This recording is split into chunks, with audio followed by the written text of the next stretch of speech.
하나님의 아들 예수 그리스도의 복음의 시작이라.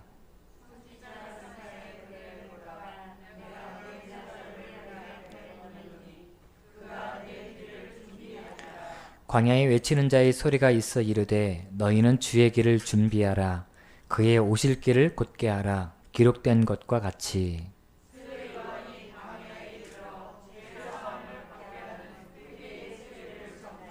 함께 읽겠습니다. 온 유대 지방과 예루살렘 사람이 다 나아가 자기 죄를 자복하고 유단강에서 그에게 세례를 받더라. 아멘. 자, 오늘은요, 주와 함께 행복한 동행 11번째 시간인데요. 제목 한번 읽어보실까요? 자, 시작. 괄호 땡땡 무엇. 네, 새로운 시작을 알리는 무엇이라는 말씀으로 말씀을 나누겠는데요. 오늘 말씀은 혼돈과 어두움 가운데 살아가는 이들이 예수 그리스도의 복음을 듣고 새롭게 변화되기 위해서 아주 중요한 이 과정 하나를 거쳐야 됩니다. 이 단계를 밟아야 돼요. 주님은 날마다 우리에게 은혜 주시길 원하시지만 그냥 은혜를 받으실 수 있는 것이 아니에요. 반드시 이 단계를 밟으셔야지만이 하나님의 은혜가 우리의 삶 속에 흘러들어올 수 있습니다. 네, 요게 무엇인지에 대해서 함께 말씀을 나누도록 하겠습니다. 보통 여성분들이 남자들이 하는 이야기 중에서 싫어하는 이야기가 있다라고 얘기하는데요. 3위는 축구하는 이야기, 그 다음에 2위는 군대 이야기를 싫어한다라고 얘기하고요. 그러면 1위는 무엇일까요? 네, 맞습니다. 군대에서 축구하는 이야기를 가장 싫어한다고 그렇게 얘기를 하시더라고요. 네. 오늘은 참 안타깝게도 제가 여성분들이 싫어하시는 두 번째 군대 이야기로 말씀을 시작해 보려고 합니다. 군 생활을 하다 보면 참 그리 즐겁지 않은 그런 일들을 만나게 되는 경우가 있어요. 그 일 중에서 제가 첫 번째로 생각나는 것이 무엇이냐면요. 눈이 오는 날 눈 치울 때 참 즐겁지 않더라고요. 우리가 생각할 때는 밖에 눈이 오니까 눈이 어느 정도 멈추면 그때 나가서 작업을 하면 되잖아요. 그런데 군대에 가면 말이죠. 눈이 오면은 일단 무조건 나가는 거예요. 그리고 무조건 쓰는 겁니다. 이렇게. 여기서부터 막 쓸어요. 그리고 저기 끝까지 다 쓸고 뒤돌아서는 어떻게 돼 있을까요? 또 쌓여 있어요. 그러면은 뒤를 돌아서 다시 쓸기 시작하는 거예요. 이게 뭐 하는 거야? 이게 뭐 하는 거야? 도대체 뭐 하는 거야? 그리고 끝까지 다 쓸고 난 다음에 뒤돌았으면 또 쌓여 있어요. 네, 이게 바로 군대에서 하는 단순 노동이죠. 그때는 뭐 지금이야, 지금 생각해 보면 재미있는 추억입니다. 그러니까 추억이 되니까 이렇게 말할 수 있잖아요. 그런데 그때 당시에는요, 도대체 이해할 수 없는 거예요. 군대는 왜 이럴까 도대체, 이런 생각을 가졌었고요. 또 한 가지 좀 이해할 수 없고 좀 즐겁게 하지 않았던 일이 있었는데, 그것은 무엇이냐면 저희 부대에 높으신 분들이 방문할 때가 있어요. 방문할 때가 있으면 방문하시는 길을 깨끗하게 정비해 놓는 거예요. 풀도 뽑고 삽으로 그 길이 패여 있는 곳을 다듬고, 그리고 계속 빗자리질 하는 겁니다. 쓸고 또 쓰는 거예요. 이렇게 쓸다가는 땅이 없어질 것처럼 계속 쓰는 겁니다. 그때 당시에는 이런 생각이 들었어요. 물론 지금 생각할 때는 그것도 재미있는 추억이지만, 그때 당시에는 그 혈기왕성한 청년이었잖아요. 도대체 뭐냐, 평상시에 좀 이렇게 좀 하지, 누가 좀 온다고 그러면 이렇게 난리법석을 떨고, 누가 온다고 그러면 쓸고 또 쓰니, 한 번만 쓰면 되는데 왜 이렇게 많이 쓰는 거야, 이런 생각을 했었던 그런 기억이 있습니다. 그런데요, 이렇게 높으신 분이 오실 때 쓸고 길을 닦는 일이 현대에만 있었던 것이 아니라 옛날에도 있었더라고요. 고대에요. 어떤 도시에 왕이 오기로 결정이 되면 건설 요원들이 먼저 온답니다. 그리고 둔턱을 평평하게 고르고 도랑을 채우고 그리고 잔해를 치우고 장애물을 제거해서 도심에 곧게 뻗은 도로를 만드는 거예요. 그분이 오시도록, 높으신 분들이 오시도록 큰 도로를 대로를 만드는 작업들을 항상 예전부터 했다는 것입니다. 그래서 지금도 부대에서 그런 일을 하는 것 같습니다. 마찬가지죠. 대통령이 여기에 방문한다고 한번 생각해 보세요. 그러면 아마 쓸고 닦고 엄청나게 할 것 같아요. 오늘 말씀에 보면은요, 예수님의 사역을 준비했던 세례 요한의 임무가 바로 이것이었다라는 것을 우리에게 가르쳐 줍니다. 길을 닦는 일. 그 일이 바로 세례 요한이 감당해야 됐던 일이었다라고 성경 말씀을 통해서 우리에게 말씀하세요. 자, 오늘 읽은 본문의 말씀 2절과 3절의 말씀을 한 절씩 교독을 해보도록 하겠습니다. 선지자 이사야의 글에 보라, 내가 내 사자를 내 앞에 보내노니 그가 내 길을 준비하리라.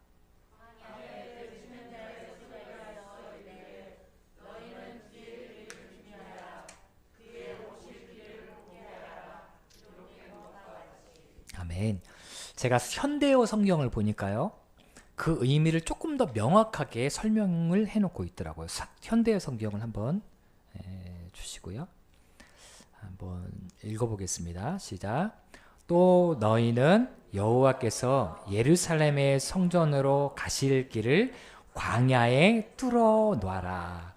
거친 사막을 평평하게 다듬어서 우리 하나님이 통과하실 큰 길을 닦아 놓아라.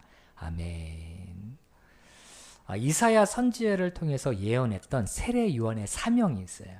그 길은요, 주님의 오실 길들을 뚫고 다듬고 닦아서 준비해 놓는 작업, 그 작업을 세례 요한이 해야 했다라는 거죠. 굉장히 중요한 임무이죠. 그런데 저는 말씀을 준비하면서 가만히 세례 요한의 삶을 생각해 보았습니다. 그런데요, 세례 요한의 명확한 사명은 이렇게 예수님의 오실 길을 준비해 놓는 거예요. 그런데 세례 요한은 도대체 주님을 위해서 무엇을 했을까라는 그 질문이 갑자기 생기기 시작하더라고요. 여러분들, 세례 요한이 예수님의 오실 길들, 그 사명을 위해서 무엇을 했나요? 네. 제가 성경을 곰곰이 읽어보니까요, 별로 한 일이 없는 것처럼 생각되어지는 거예요. 뭐 세례 요한도 예수님이 등장하시기 전에 이미 제자들이 있었습니다. 세례 요한의 제자들이 있었어요. 그러면 예수님이 딱 등장했으면, 주님의 오실 길을 준비하는 것이라면 자신의 제자들과 함께 예수님 그 제자들 그룹에 들어가서 예수님께 좀 도움을 드리거나, 근데 그런 것도 아니었잖아요. 따로따로 사역을 했습니다.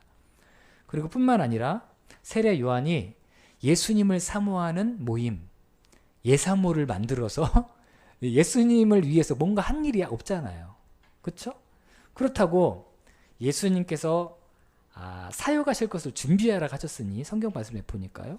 그러면 예수님이 이 동네에 가려고 생각하시면 그 동네에 미리 가서 사람들을 좀 이렇게 정리시키고 플랜카드, 현수막 좀 달아가지고 환영 예수 이런 거 좀 달아놓고 이런 준비를 해야 되지 않겠어요? 세례 요한이 이게 준비잖아요. 그런데 세례 요한이 한 일이라고는 뭐가 있을까 생각해 봤더니요, 내가 메시아 아니고 저분이셔 한 거 이 한마디. 그럼 또 두 번째 마디는 뭐냐면요, 예수님께 세례 드린 것. 요거 두 개밖에 없는 거예요. 그리고 그렇게 지내다가 헤롯이 동생의 아내를 취하게 되거든요. 헤롯 왕이 동생의 아내를 취하는 것은 잘못된 것입니다. 바른 말 하다가 옥에 갇혔다가 죽게 되는 거예요. 세례 요한이 한 게 별로 없는 거예요. 그런데 성경에서는 이사야 선지자가 예언한 그가 예수님의 길을 준비할 것이다라는 말씀은 굉장히 거창한데, 이사야 선지자를 통해서 예언까지 한 사람이라면 무엇인가 예수님을 위해서 엄청난 일을 해야 되잖아요. 거창한 일도 해야 되는데 그런데 실제로 세례 요한의 삶을 보면은 한 일이 별로 없는 것처럼 보인다는 것입니다. 그렇다면 세례 요한이 예수님의 사역을 준비할 것이다, 길을 닦을 것이다 라고 말씀하셨는데 성경에, 그럼 그 의미는 과연 무엇을 뜻하는 것일까요? 성경에 보니까요, 4절 말씀에 그 해답이 나와 있어요. 4절에. 그런데 우리 3절부터 5절까지 말씀까지 전체 한번 한 절씩 교독해 보겠습니다. 광야에 외치는 자의 소리가 있어 이르되 너희는 주의 길을 준비하라, 그의 오실 길을 곧게 하라, 기록된 것과 같이.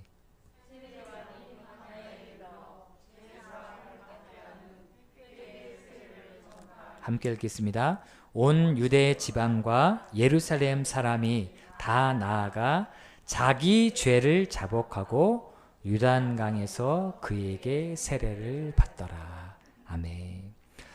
여러분들, 세례 요한이 예수님을 위해서 했던 일은 무엇이냐면요, 회개하게 하는 거예요. 사람들을 회개하게 만드는 작업을 했습니다. 여러분들, 죄에 대해 고민하고 죄에서 떠나길 원하는 사람, 그리고 죄로부터 정결하기를 원하는 사람들은 결국 한 가지 대답 앞에 직면하게 됩니다. 그것은 무엇이냐면요, 예수님만이 죄의 문제를 해결할 수 있다라는 해답 앞에 서게 돼요. 세례 요한이 한 일은요, 사람들을 회개하게 시켜서 주님의 말씀이 그의 삶에 온전하게 작용할 수 있도록 그런 준비를 했던 것입니다. 예를 들면 이런 것이라 생각하시면 될 것 같아요. 여러분들, 마른 논이나 마른 땅 보신 적 있으시죠? 네, 가뭄이 질 때 논바닥을 본 적 혹시 보신 적 있으신지 모르겠어요. 논바닥이 어떠세요? 어때요? 네, 짝짝 갈라져 있죠. 네, 짝짝 갈라져 있습니다. 아무리 좋은 씨앗도요, 그 땅에는 떨어져도 열매가 맺을 수가 없어요. 그래서 무엇이 필요해요? 물이 필요해요. 하늘에서 비가 내리는 것이 필요합니다. 비가 내리면 쩍쩍 갈라졌던 땅들이 생기가 돌게 되죠. 그리고 그때 뭐를 심는 거예요. 그것처럼 여러분들, 회개라는 것이요, 하늘에서 내려지는 비와 같은 것입니다. 강팍해져 있는 사람들, 죄 가운데 살아가고 있지만 그 죄로 찌들러 있어서 도저히 변화될 수 없고 회복이 불가능한 것 같은 사람들이 있습니다. 그런데 이러한 사람들에게 비가 필요해요. 회개가 필요하다는 것이죠. 회개의 비가 내려진 이후에 하나님의 말씀이 떨어지기 시작하면, 그러면은 하나님의 은혜가 우리의 삶에 강물처럼 흘러 들어오게 됩니다. 회개가 없으면 은혜를 은혜로 받아들이지 못해요.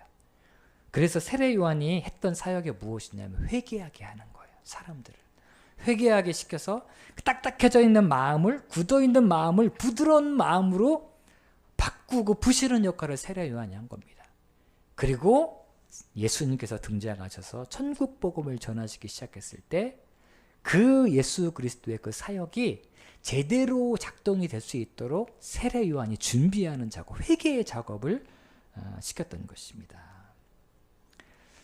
여러분들, 저희 교회에 기도자 핸드북이 있습니다. 네, 기도자 핸드북. 네, 낯설지 않으시죠?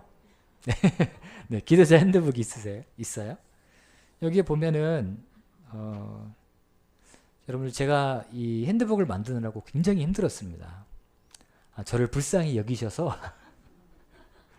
이 책을 보시며 기도해 주시기를 부탁을 드리겠습니다. 네, 기도해 주실 거죠? 네, 아멘은 하나님과 약속이에요. 저하고 약속 아니고요. 하나님과 약속하셨으니 지키시기 바랍니다. 아멘. 아멘이 조금 작아지신 것 같아요. 네. 기도자 핸드북의 첫 번째 페이지를 보면요, 이렇게 기도하세요 라고 제가 기도하는 방법을 친절하게 안내해 드렸습니다. 그런데 이 두 번째 챕터에 보면은요, 죄를 고백하세요 라고 제가 이렇게 써 놓았습니다. 왜 죄를 고백해야 되는지 그 이유가 되는 말씀에 대해서도 제가 써 놓았어요. 시편 66편 18절의 말씀인데요, 한번 자막을 보시면서 읽어보시겠습니다. 시작. 내가 나의 마음에 죄악을 품었더라면 주께서 듣지 아니하시리라. 아멘. 죄로 가득한 딱딱해져 있는 메말라 있는 마음 속에는 하나님의 은혜가 흘러올 수 없어요. 그래서 회개가 필요한 거예요. 회개를 하면 듣지 아니하시리라가 아니라 듣게 되시는 거예요. 죄를 제거하셔야 됩니다. 회개하셔야 돼요. 그래야 하나님의 은혜의 물줄기가 우리의 삶 속에 흘러 들어오게 되는 거예요. 여러분들 회개 기분 좋으세요? 안 좋으세요? 왠지 좀 깨름직하시고 왠지 뭔가 좀 우중충해야 될 것 같고 뭐 이렇잖아요. 기분이 조금 다운되고 막 이러시잖아요. 그런데 여러분들 회개는요 그런 것이 아니에요. 회개는 즐거운 것입니다. 왜냐하면 회개를 통해서 우리의 영혼이 살아나기 때문이에요. 회개하실 때는요 하나님 옆에 안타까운 마음으로 나아가시지만 회개 이후에 있을 기쁨을 생각하시면서 소망의 마음으로 기쁜 마음으로 회개 자리에 나아가시는 거예요. 여러분들 우리들이 회개를 생각할 때 어떤 분들은요 회개는 예수 믿기 전에 해야 된다라고 생각하는 사람이 있어요. 교회 다니면 회개하지 않아도 된다라고 생각하는 사람들이 있어요. 구원파 같은 이단들이 그렇거든요. 예수님 한 번 믿을 때 회개했으면 됐다. 회개 안 해도 된다는 거예요. 그러나 여러분들 그러지 않습니다. 마가는요 세례를 받기 위해 나온 사람들을 이렇게 기록을 하고 있어요. 자, 5절의 말씀인데요. 한번 읽어보시겠습니다. 자, 시작.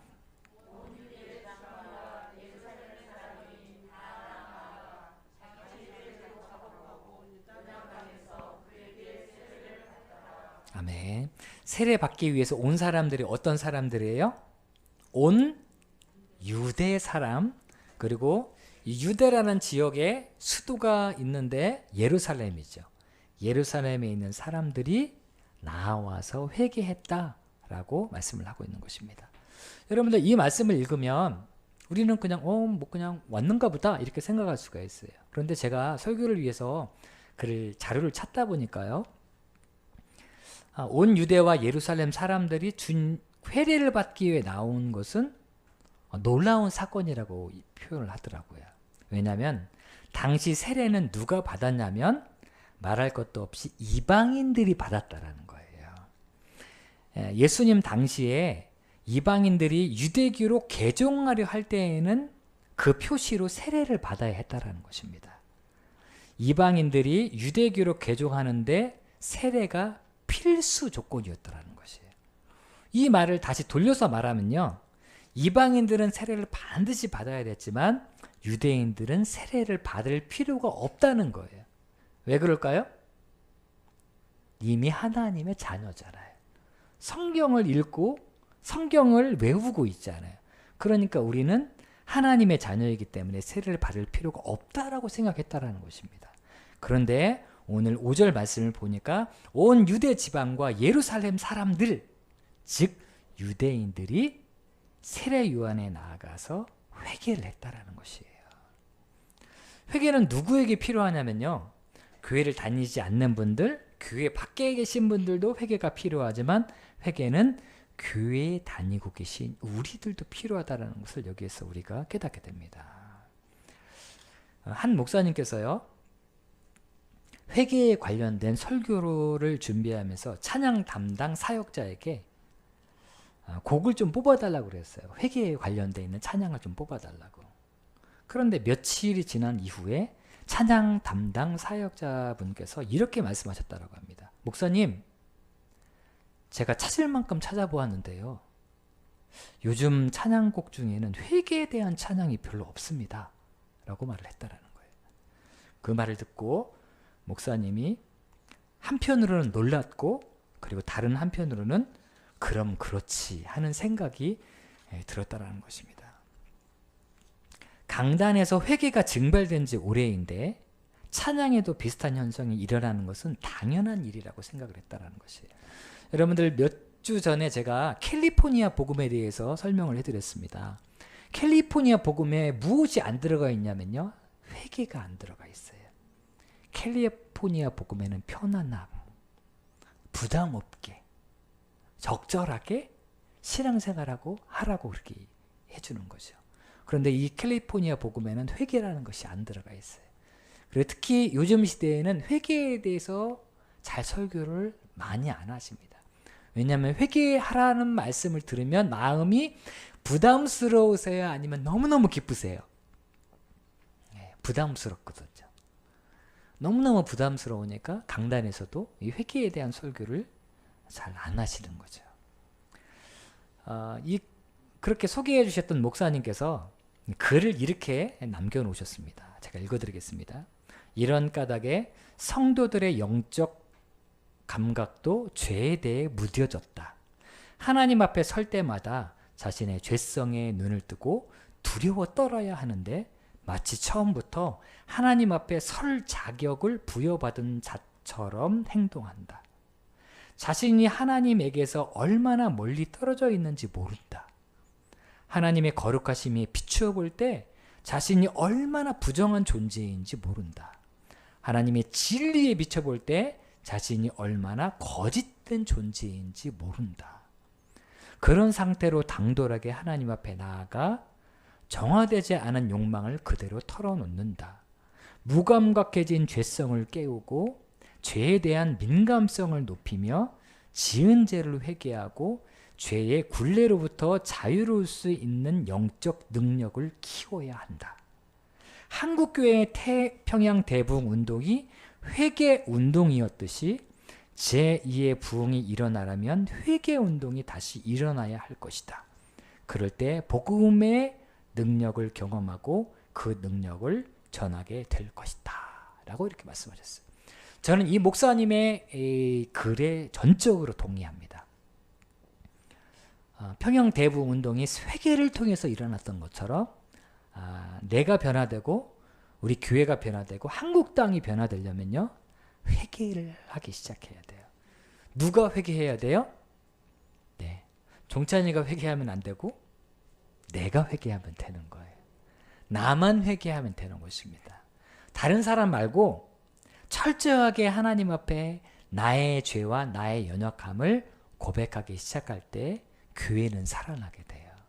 가정은 살아나게 되고요. 이 땅에 있는 교회가 회복되게 될 것입니다.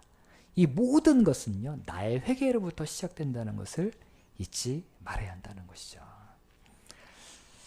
광림교회에 박동찬 목사님이 계십니다.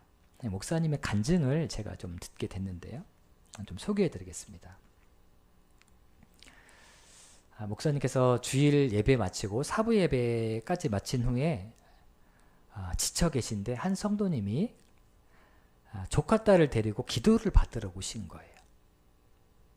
그런데 이 조카딸을 딱 보니까 딱 봐도 귀신 들리는 그런 모습인 것입니다. 잠옷 차림에 슬리퍼를 신고 얼굴은 푸르스름하고 눈동자는 왔다 갔다 하는 거예요. 그냥 봐도 귀신 들린 것을 알겠더래요. 그래도 이제 그 성도님께 여쭤본 거죠. 아니, 어떻게 오셨어요? 그랬더니 성도님께서 말씀하시기를 이 조카딸인데 새벽에 누가 자신을 죽이려고 한다고 벌떡 일어나더니 칼을 들고 밖으로 나갔다라는 거예요. 그래서 목사님 상담을 좀 받고 기도받으려고 교회 오게 되었다라고 이렇게 말씀하셨습니다. 그래서 목사님께서 이 귀신 들린 분에게 이렇게 말씀하셨대요. 제 생각에는 청년 당신 속에 귀신이 들어간 것 같은데 좀 쫓아냈으면 좋겠는데 어떻게 생각하냐고 물었대요.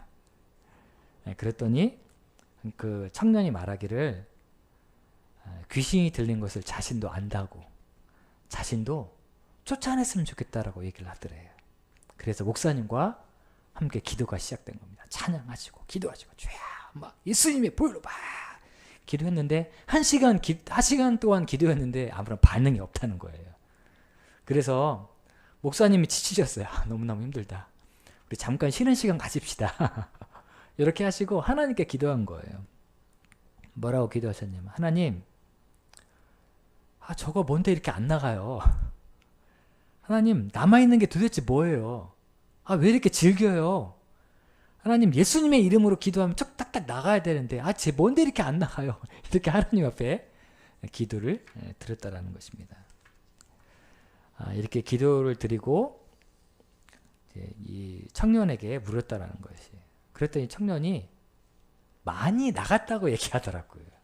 많이 나갔다고. 그러니까 귀신이 하나만 들어있는 게 아니라 성경 말씀에 보니까 군대 귀신 들린 사람이 등장하잖아요. 그것처럼 그 삶 속에 귀신이 많이 들어가 있었던 거예요. 그런데 그렇게 기도하면서 많이 나갔다라는 것입니다. 그런데 대장 몇이 남아있다라는 거예요. 대장되는 귀신들 몇 개가 남아있다라는 것입니다. 그래서 다시 하나님 앞에 기도했습니다. 하나님, 주님, 대장이라는 놈들이 뭔데 저렇게 안 나갑니까? 주님, 어떻게 해야 됩니까? 막 기도하는데 하나님께서 한 단어를 떠올리게 하시더라는 겁니다.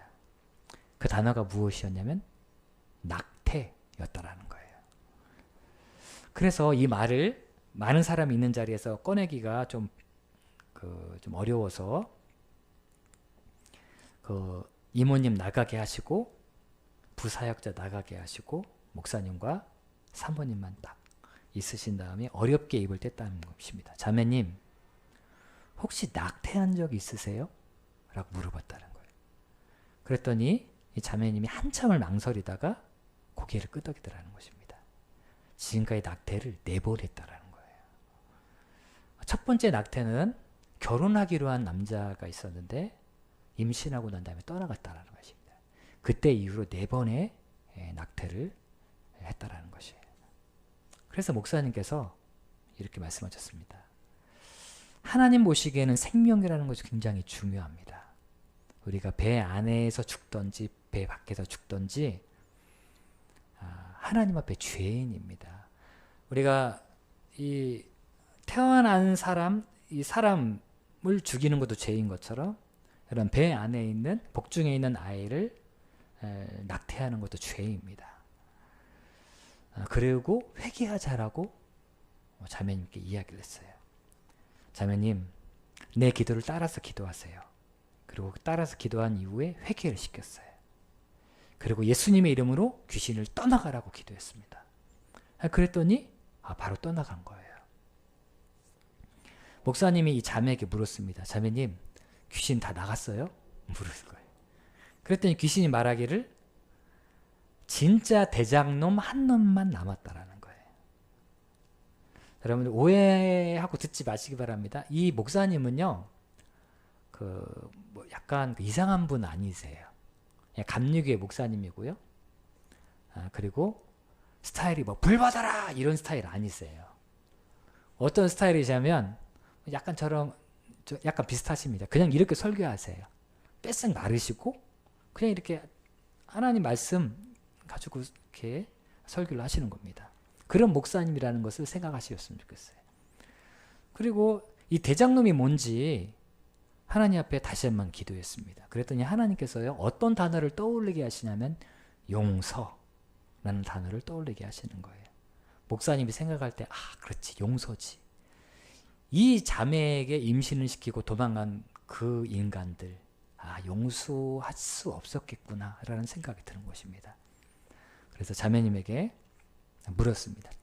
자매님, 혹시 용서 못하는 사람이 있으세요? 라고 물었더니 한참을 생각하더니 용서가 다 된다라고 얘기를 하시는 거예요. 그래서 목사님이 아니 자매님, 그 당신 임신시키고 떠나간 그 인간들, 그 남자들 다 용서되냐고 물어봤더니 자매가 말하는 것이 밉지가 않대요, 그분들이. 그래서 이 목사님이 다시 하나님 앞에 기도합니다. 하나님, 이게 뭐예요? 용서된다는데요. 하나님께 이렇게 기도한 거죠. 주님, 뭐 어떻게 된 거예요? 난처하잖아요. 하나님 용서라는 단어 떠올리게 하셔서 용서되냐고 안 되는 사람 있냐고 물어봤는데 다 용서된다 그러니까 목사가 난처한 상황이잖아요. 하나님께 기도하신 거예요. 주님, 저 난처합니다. 뭡니까 이렇게 기도하는 거죠. 그랬더니 하나님께 지혜를 주시는 거예요. 근데 사실은 용서하지 못한 사람이 있었어요. 목사님이 이렇게 다시 질문을 바꿔서 물으셨다는 것입니다. 자매님, 지금 죽이고 싶은 사람이 있냐고. 죽이고 싶을 정도로 미운 사람이 있냐고 다시 물어봤대요. 그랬더니 자매가 뭐라고 얘기했을까요? 있다는데. 정말 죽이고 싶은 사람이 한 사람이 있는데 자기 자신이 죽이고 싶대요. 자기 자신이 죽이고 싶을 만큼 싫다는 것입니다. 그래서 자매님도 그래서 이 목사님이 자매님에게 말했습니다. 자매님, 자매님은 자매님의 것이 아닙니다. 예수님이 핏값을 주시고 사신 딸이에요. 자매님이 자신을 미워할 권리가 없습니다. 자신을 사랑해야 돼요. 왜냐하면 하나님께서 그 아들 예수 그리스도의 십자가의 보혈로 당신을 사셨기 때문입니다. 당신은 하나님의 것이에요. 당신이 당신을 미워할 권리가 없어요. 라고 그렇게 말씀을 드렸어요. 그리고 목사님이 저를 따라서 기도하세요. 라고 기도한 이후에 같이 우리 회개 기도하십시다. 하고 회개 기도를 막 하기 시작했어요.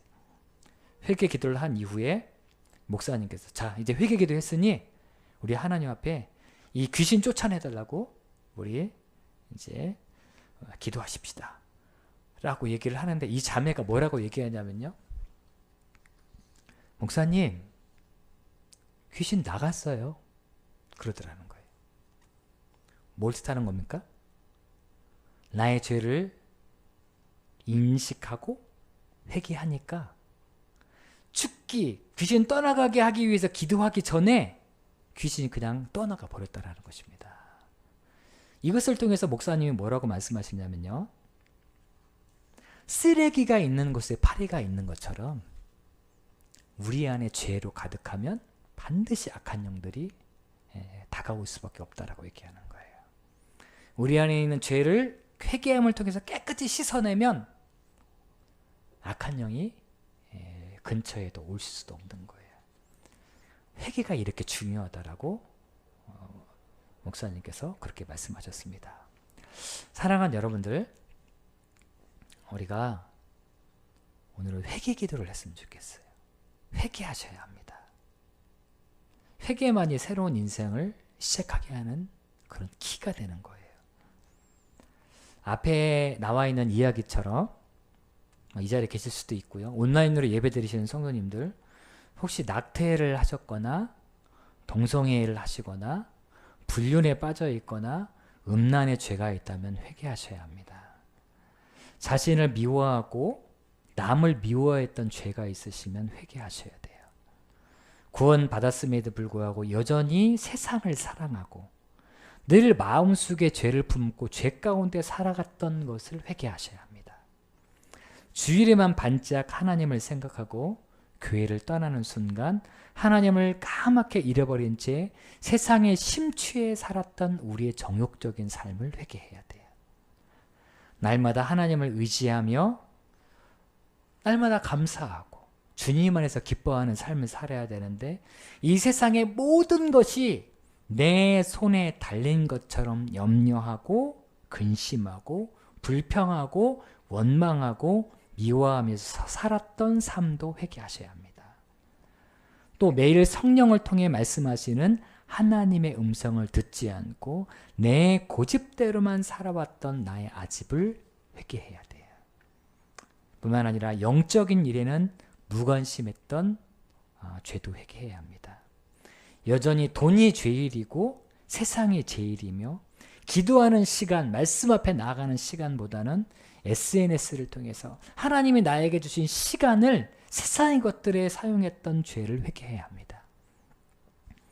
자녀들을 영적으로 지도하기보다는 세상에서 성공하는 자녀들로 만들기 위해서 모든 것을 쏟아부었던 우리들의 세상적인 모습도 회개를 해야 돼요. 코로나19 바이러스는 그토록 무서워하면서 감염되지 않기 위해서는 그렇게 철저히 무장하면서 죄에 대해서는 무감각했던 우리의 죄를 회개합니다. 그리고 경건의 모양은 있으나 믿음의 능력은 없는 껍데기 같은 신앙도 회개해야 되고요. 남을 나의 생각으로 판단하고 재단하고 비판했던 그런 모습도 회개해야 합니다. 오늘 만주해 주시고요. 오늘 찬양하시고 회개기도 하겠는데요. 우리 찬양하시기 전에 우리 잠시 두 눈을 감으시겠습니다.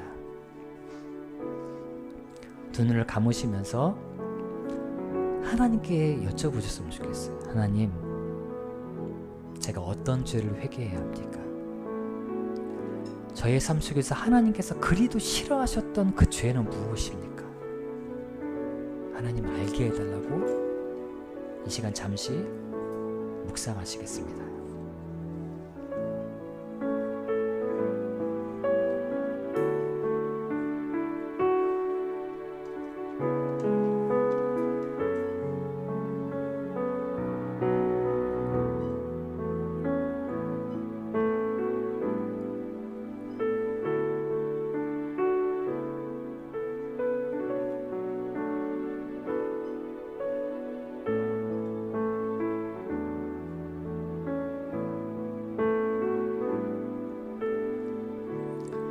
말씀해 주시옵소서.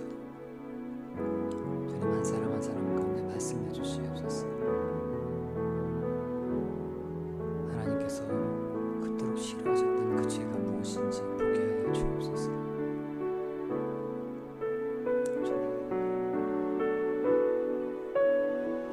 오늘 주께서 주신 회개의 길의 제목을 가지고 이 시간 함께 찬양하신 후에 회개의 기도를 드리는 시간 갖도록 하겠습니다.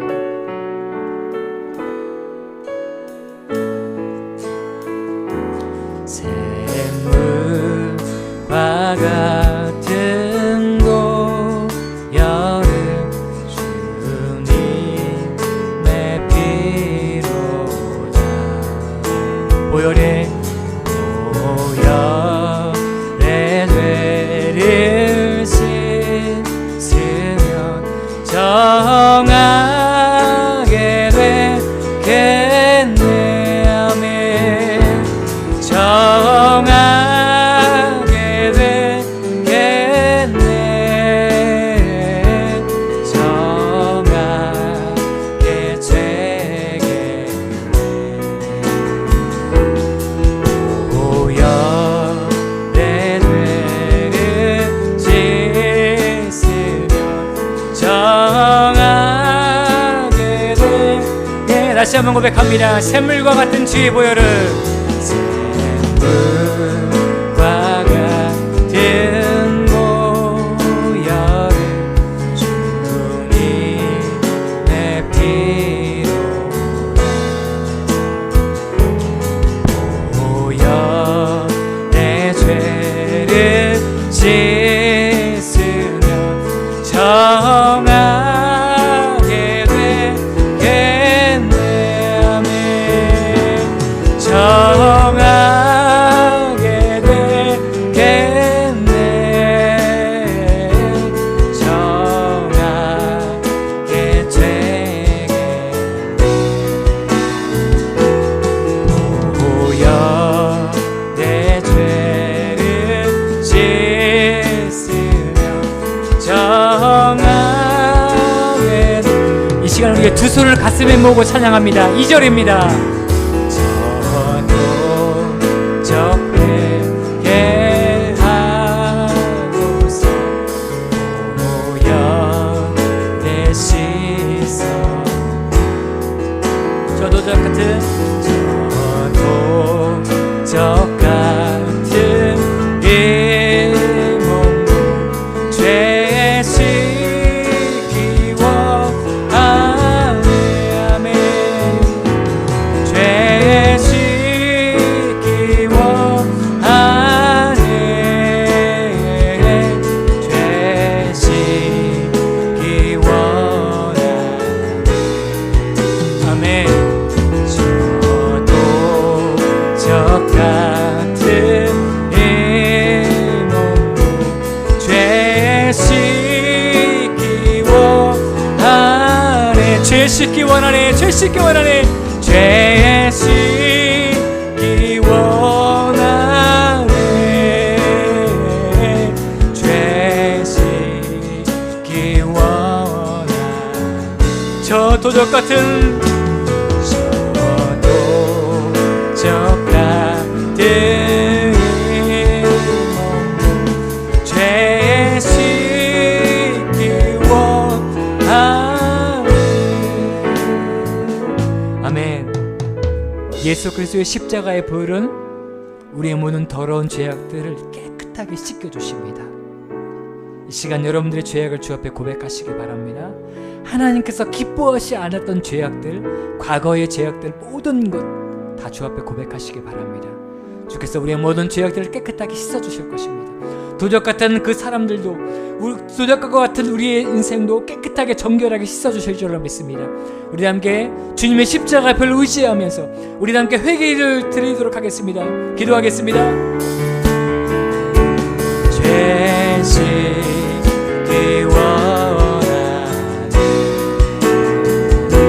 저도 같은 이 몸도 죄의 씻기 원하네. 죄의 씻기 원하네. 죄 씻기 원하네.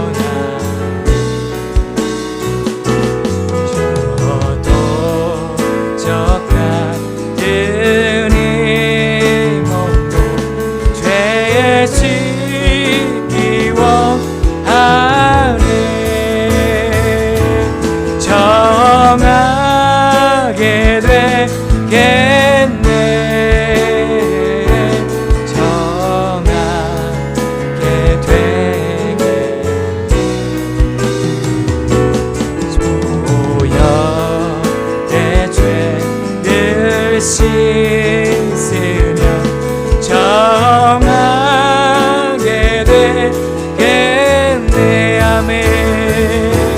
정하게 되겠네. 정하게 되겠네.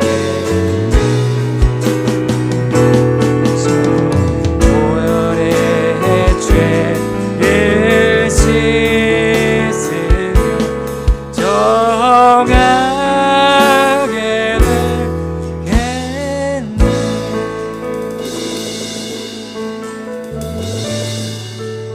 주님,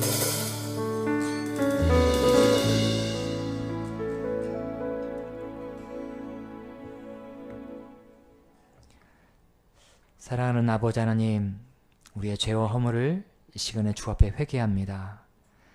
하나님보다 세상을 더 사랑하고 돈을 사랑하고 편안함을 사랑하고 부르심의 삶이 무엇인지에는 관심 없는 삶으로 살아갔던 것을 회개합니다. 편안한 노후에만 관심을 갖고 육신의 건강을 위해서는 그토록 노력하지만 주님과 동행하는 삶에 대해서는 진지한 고민을 해본 적이 없었던 것을 회개합니다.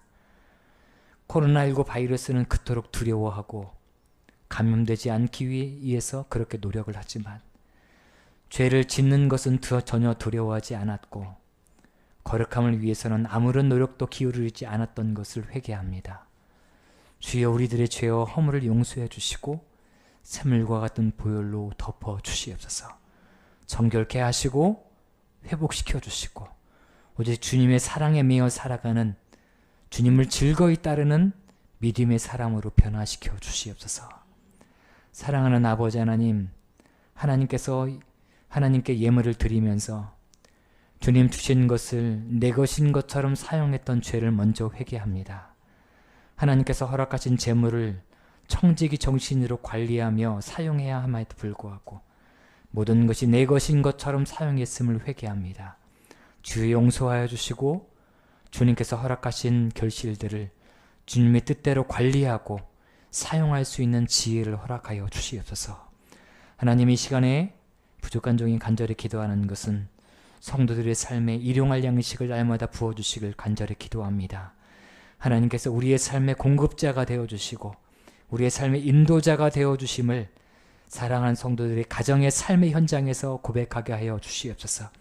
주여, 일터가 없는 이들에게는 땀 흘려 일할 수 있는 일터를 허락하여 주시고 일거리가 없는 이들에게는 하나님 땀 흘려 일할 수 있는 일거리들을 허락하여 주시옵소서. 주님 주신 은혜로 우리가 하나님 이 땅을 살아갈 때에 이 세상의 것들로 고민하며 그렇게 노력하며 살지 않게 하시고 이제 하나님의 나라와 영광을 위하여 애쓰며 수고하는 믿음의 길을 걷게 하여 주시옵소서. 물질 때문에 눈물 흘리지 않게 하시고 물질 때문에 애타하거나 마음 졸이지 않게 하시고 하나님 물질 때문에 죄어 타협하지 않게 하여 주시옵소서. 하나님께서 허락하신 물질을 통해서 하나님의 살아계심을 증거하는 믿음의 길을 걷게 하여 주시옵소서. 이제는 우리 구주 예수 그리스도의 은혜와 우리를 사랑하시는 아버지 하나님의 놀라우신 사랑하심과 하나님께서 기뻐하시지 않는 죄에 대하여 온전히 회개하고 주님 주신 사명 붙들고 믿음으로 살아가라고 말씀하시는 성령 하나님의 교제하심이 예배를 드리고 제 세상 가운데 나아가는 살아가는 모든 성도들의 삶 가운데 이제부터 영원토록 함께 하시기를 간절히 축원하옵나이다. 아멘. 주님 아버지, 아버지 우리의 삶을 새롭게 하여 주시옵소서. 하나님 우리 안에 있는 죄를 포기하여 주시옵소서. 우리를 향한 아버지 하나님의 선하신 뜻이 무엇인지를 깨닫게 하여 주시옵소서. 그 뜻을 예수께 해 주시옵소서. 감사합니다 주님.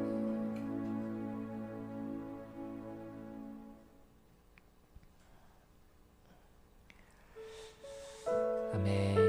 예배가 마쳐졌습니다. 이 시간 하나님 앞에 스스로 다짐하시면서 이렇게 고백하셨으면 좋겠습니다. 하나님께서 기뻐하시지 않는 것을 날마다 회개하겠습니다. 이렇게 고백해 보시겠습니다. 시작. 하나님께서 기뻐하시지 않는 것을 날마다 회개하겠습니다. 아멘. 우리 하나님 앞에 감사와 영광의 박수 올려드리겠습니다.